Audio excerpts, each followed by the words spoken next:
আবু জাহিলের গলায় আগুনের শিকল। হযরত আবদুল্লাহ ইবনে ওমর রাদিয়াল্লাহু তাআলা আনহু বলেন, আমি একদা সফরে বের হলাম। পথিমধ্যে একটি কবরস্থানের পাশ দিয়ে অতিক্রম করার সময় এক লোক হঠাৎ করে কবর থেকে বের হলো। তার সমস্ত শরীর জুড়ে আগুন দাউ দাউ করে জ্বলছিল। তার কাঁধে ছিল আগুনের শিকল। আমার কাছে পানি ভর্তি একটি পাত্র ছিল। সে আমাকে ডেকে ডাকতে লাগলো, হে আব্দুল্লাহ, হে আব্দুল্লাহ, আমাকে পানি পান করাও।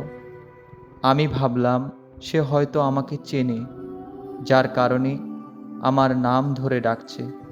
এসব চিন্তা করতে করতে আমি লক্ষ্য করলাম, হঠাৎ তার পেছন দিক থেকে এক লোক বের হয়ে আমাকে বলছে, হে আব্দুল্লাহ, একে পানি পান করিও না, কেননা সে কাফের। দ্বিতীয় ব্যক্তি প্রথম ব্যক্তির গলার জিঞ্জির ধরে কবরে নিয়ে গেল। অন্য এক বর্ণনা মতে লোকটি ছিল আবু জাহেল, যে বদর যুদ্ধে মারা গিয়েছিল।